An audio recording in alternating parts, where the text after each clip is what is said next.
Assalamualaikum warahmatullahi wabarakatuh. Apa kabar Bapak Ibu semuanya? Pada video kali ini kembali kami akan memberikan informasi terkait pendataan rekan-rekan non-ASN sesuai dengan surat edaran PAN RB yang sudah disampaikan beberapa waktu yang lalu.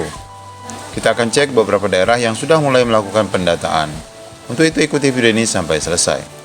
Namun sebelum kita lanjut pada informasinya, bagi Bapak Ibu yang baru mampir di channel ini, pastikan meninggalkan jejak dengan menekan tombol subscribe dan nyalakan lonceng notifikasi.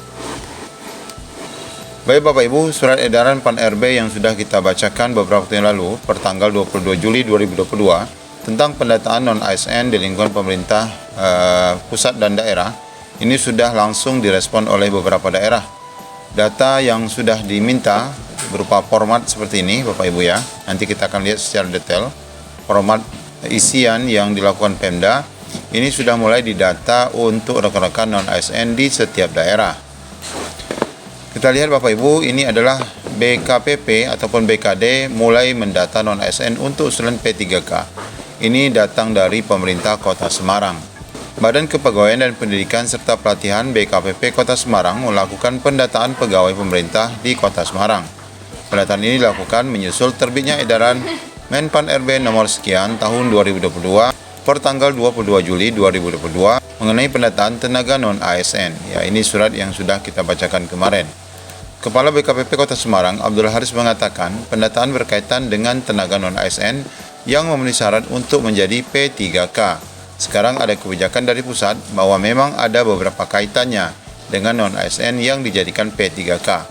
Daerah disuruh untuk mendata berapa banyak di daerah masing-masing terang Haris pada hari Selasa, hari ini 2 Agustus 2022.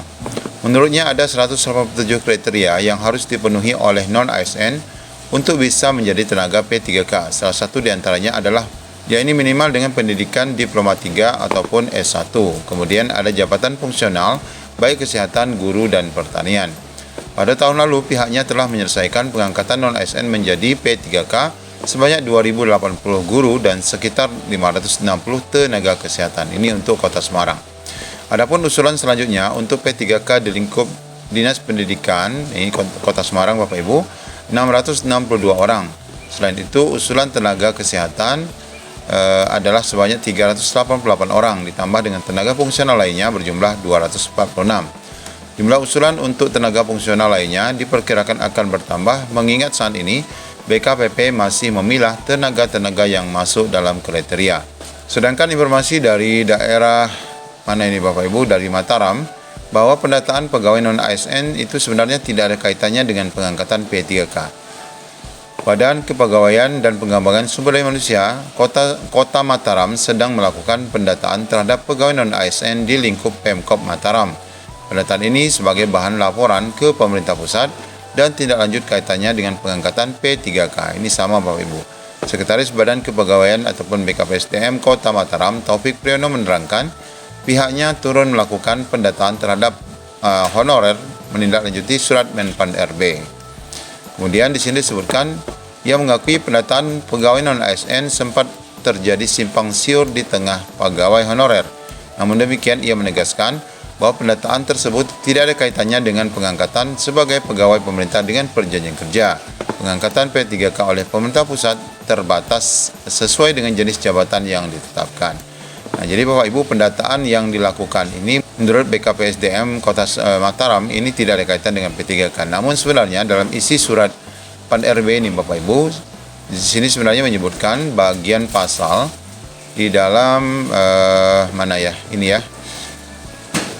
Pasal 99 ayat 2 Undang-Undang PP 649 tahun 2018 bahwa itu bagi pegawai yang 5 tahun bekerja itu dapat diangkat menjadi P3K. Jadi pada prinsipnya ini sebenarnya pendataan dalam kaitannya seleksi P3K Bapak Ibu, meskipun sebenarnya tidak ada pengakuan dari BKD bahwa ini nanti akan dijadikan P3K. Di samping itu kita lihat Bapak Ibu bahwa dengan adanya pendataan honorer yang dilaksanakan nanti akan diserahkan 30 September ini juga akan menyebabkan seleksi P3K guru itu akan diundur Bapak Ibu, karena memang data harus divalidkan terlebih dahulu karena BKN dan PAN RB sedang menyusun satu aplikasi yang akan mendata seluruh honorer ataupun seluruh non-ASN seluruh Indonesia sebelum nantinya akan dilakukan pengangkatan P3K termasuk para guru. Jadi baik itu yang sudah lulus passing grade maupun yang belum lulus passing grade itu juga akan didata dalam pendataan yang akan dilakukan oleh BKN dan PAN RB ini. Nah, di dalam lampiran surat PAN RB ini Bapak Ibu ada 2 surat ya. Ada 2 surat lampiran berkenaan dengan pendataan. Yang salah satunya adalah riwayat kontrak kerja tenaga non-ASN dan XTHK 2 yang terdiri daripada NIK, nomor SK, tanggal SK, tanggal awal kerja, tanggal akhir kerja, kemudian instansi penempatan, unit kerja penempatan, kode jabatan dan nama jabatan, serta penandatanganan SK. Siapa yang menandatangani, termasuk juga di dalamnya adalah anggaran gaji yang dibayar harus melalui APBD maupun APBN. Sedangkan format sebelumnya sudah kita tunjukkan. Ini adalah pendataan yang sama terkait rekan-rekan yang non-ASN dan THK 2. Ya, mudah-mudahan saja Bapak Ibu sebagai honorer ataupun non-ASN saat ini akan didata kembali dan masuk dalam kriteria yang kemungkinan besar akan diangkat menjadi P3K, atau bagi yang rekan-rekan masih berumur di bawah 35 tahun akan mendapatkan kesempatan untuk mendaftar di CPNS. Demikian informasi dari kami. Assalamualaikum warahmatullahi wabarakatuh.